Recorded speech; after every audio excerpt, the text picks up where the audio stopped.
Dans cet épisode, je vais vous montrer comment améliorer votre mémoire.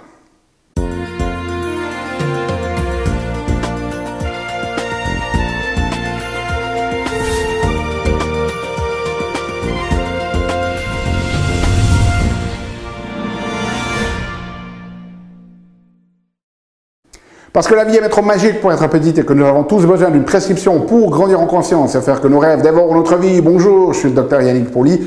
Bienvenue à un nouvel épisode d'une grande vie où chaque semaine, je vous propose de découvrir des stratégies pratiques pour grandir en conscience, qu'elles soient d'ordre physique, émotionnel, psychologique ou spirituel, parce que c'est cette conscience qui est au cœur d'une vie pleinement vécue et de notre évolution en tant qu'être humain. Alors cette semaine, ce que je voulais faire, c'est vous parler un petit peu de mémoire, comment améliorer votre mémoire, et notamment comment maximiser en fait vos capacités mémorielles lorsque vous avez besoin d'apprendre et de ressortir des informations, notamment par exemple lors d'examens ou de tests ou de présentations, etc. Et donc, je voulais commencer, avant d'entrer dans les détails, par deux principes fondamentaux. Le premier, c'est que votre mémoire et donc votre cerveau est à l'intérieur de votre corps, et donc ce qui va affecter votre corps va par définition affecter votre cerveau et votre mémoire. Et donc ce que là ça veut dire, c'est que tous les éléments de style de vie, médicaux, peu importe, qui vont affecter votre corps et votre cerveau vont affecter votre mémoire. Donc première des choses, vous devez avoir en place les fondamentaux, une activité physique régulière, une bonne alimentation, dormir suffisamment, gérer votre stress, etc., etc. Ça, c'est fondamental. C'est pas le but de cette vidéo d'aller dans les détails à ce niveau-là. Il y en a plein d'autres qui expliquent tout ça sur ma chaîne YouTube. Ensuite, deuxième élément, c'est que avoir une bonne mémoire, bien en fait, c'est deux choses. Un, c'est bien encoder, c'est-à-dire d'acquérir cette information. Et de bien se rappeler, c'est-à-dire de pouvoir ressortir cette information quand vous en avez besoin. Et donc, ce que je vais vous montrer dans cette vidéo, c'est des stratégies pour chacun de ces deux éléments, bien encoder et puis bien se rappeler. Alors, entrons directement dans le vif du sujet, pour cette notion d'encodage, eh bien, il y a 4 stratégies. La première, c'est le focus, d'être focalisé. Et en fait, une des raisons majeures pour lesquelles on ne se souvient pas bien, c'est qu'on n'a pas vraiment prêté attention en premier lieu. Donc, si vous n'écoutez pas et que vous n'encodez pas l'information, ne soyez pas étonnés que vous vous en souvenez plus un peu plus tard. Donc là, c'est très très important.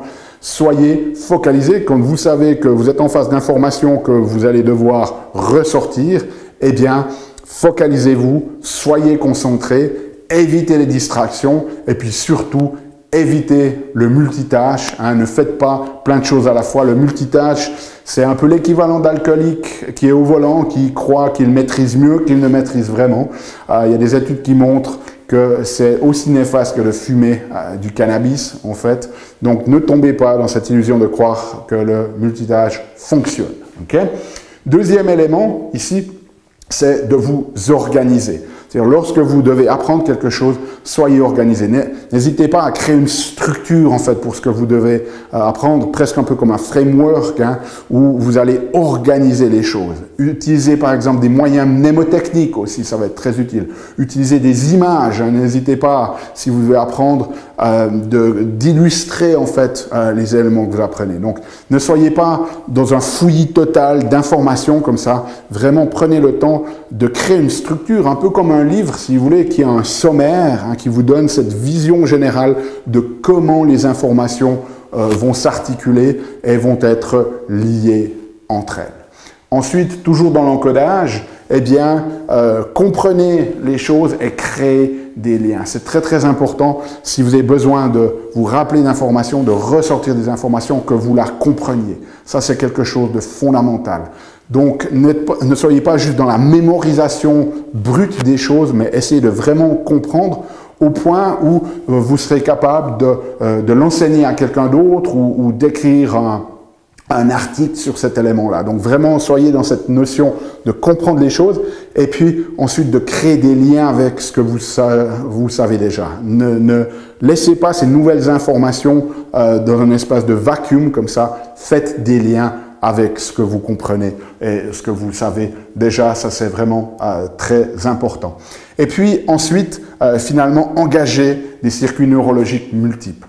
Encoder, ce n'est pas juste quelque chose d'intellectuel. Vous savez très certainement, si vous êtes suffisamment âgé pour vous en souvenir, où est-ce que vous vous trouviez lorsque vous avez entendu parler des attentats du 11 septembre. Okay? Donc s'il y a une charge émotionnelle, le plus il y a une émotion attachée à une information, le plus on va s'en souvenir. Le plus vous pouvez engager votre corps dans l'apprentissage, le plus ça va être intéressant. Donc ne restez pas dans cette notion d'être juste, voilà, je suis quelqu'un de froid, de logique devant mon livre ici où je dois mémoriser ces informations. Non, mettez de l'émotion, créez des liens, essayez de créer des images, des visuels avec ces informations, essayez de lier ces informations à des événements que vous avez vécus, avec des émotions que vous avez vécues. Ça va être beaucoup plus facile pour votre système à encoder. Okay? Donc, une fois que vous avez mis en place ces 4 stratégies de focalisation, d'organisation, de comprendre et de créer des liens, et puis d'engager des circuits neurologiques multiples, eh bien, ça va vous aider à encoder. Maintenant, il va falloir se rappeler, et pour mieux pouvoir se rappeler, eh bien, je vais vous proposer 3 stratégies. La première, c'est qu'il faut être relax. Les études sont extrêmement claires à ce niveau-là. S'il y a un peu de stress, ça va aider cette notion d'encodage. Par contre, ça va être défavorable pour se souvenir. Et donc, le gros problème qu'on a, c'est que lorsque vous devez vous souvenir d'informations, c'est très souvent dans des situations où vous êtes stressant. Ça peut être des examens, ça peut être une présentation que vous devez faire, etc.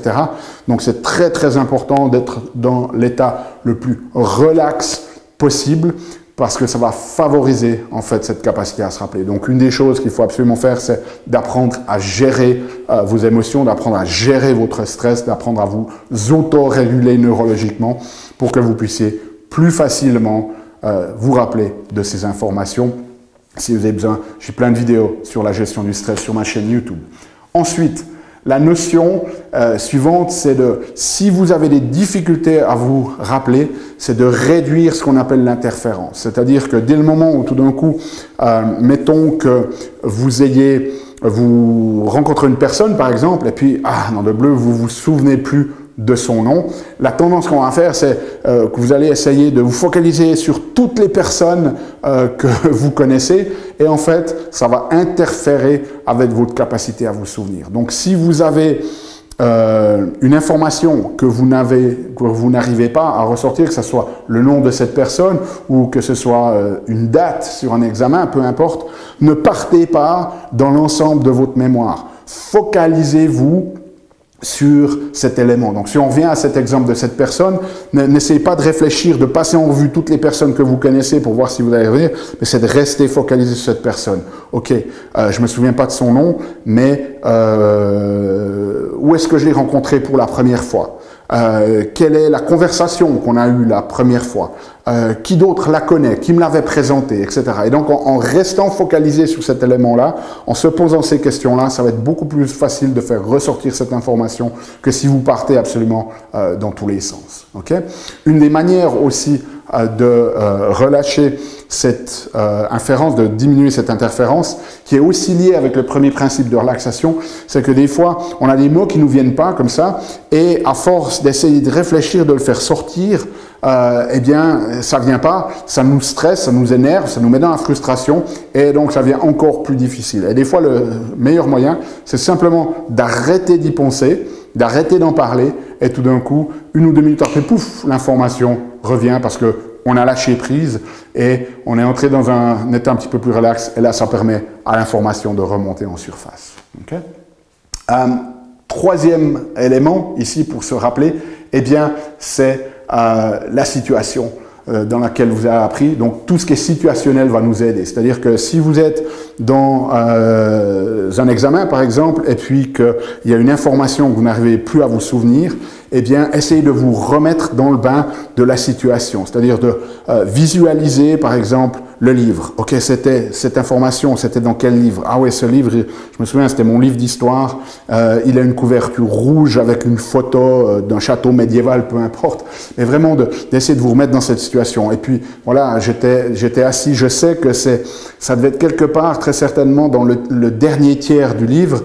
Et puis je me souviens, quand j'ai étudié ça, j'étais couché sur mon lit et puis j'étais en train d'étudier comme ça avec mon livre à bout de bras. Donc, essayez de vous remettre aussi dans la situation dans laquelle vous avez appris. Ça va aider à faire ressurgir aussi ces informations. Et puis, autre élément clé, bien évidemment, eh bien, c'est essayez, lorsque vous apprenez et que vous savez que vous allez devoir ressortir de l'information, eh bien, essayez de vous mettre dans les conditions les plus proches de la situation dans laquelle vous allez devoir vous rappeler ces informations. Donc, si vous êtes, par exemple, mettons que vous faites un examen écrit, eh bien, apprenez dans une position assise écrite. Et si vous savez que c'est un examen qui dure peut-être 4 heures, eh bien, apprenez par bloc de 4 heures. Si vous savez que vous êtes dans un examen oral et donc que vous allez être debout et que peut-être vous allez devoir dessiner sur un tableau noir ou faire des formules sur un tableau noir, eh bien, apprenez de cette manière-là. Ne soyez pas juste assis à mémoriser ces choses-là. Mettez-vous dans les circonstances. Apprenez, écrivez déjà ces formules aussi pour que vous ayez aussi cette mémoire du corps, si vous voulez, qui s'enclenche, hein, pas juste mettons que vous devez faire la démonstration d'une formule mathématique, eh bien c'est complètement différent de l'encoder en position assise, complètement virtuellement si vous voulez, dans votre cerveau, que de vous mettre dans la condition de cet examen oral où vous allez être au tableau et que vous allez devoir la solutionner. Donc apprenez en le faisant directement, debout, en parlant, et en énonçant ce que vous alliez énoncer, ce que vous devrez énoncer dans l'aspect oral. Donc, mettez-vous, apprenez dans des circonstances qui sont les plus similaires aux circonstances où vous allez devoir vous rappeler de ces informations. Okay? Donc voilà, j'espère que ces quelques stratégies vont vous aider dans vos apprentissages à bien encoder et à bien vous rappeler. Si vous avez des commentaires ou des questions, laissez-les ici sous cette vidéo. Si vous voulez le résumé infographique de cet épisode, il est disponible gratuitement dans notre espace collaboratif. Vous avez le lien dans la description pour le rejoindre. Nous, on se retrouve la semaine prochaine pour un nouvel épisode. D'ici là, souvenez-vous, aimez la vie, émerveillez-vous et contribuez chaque jour un petit peu plus.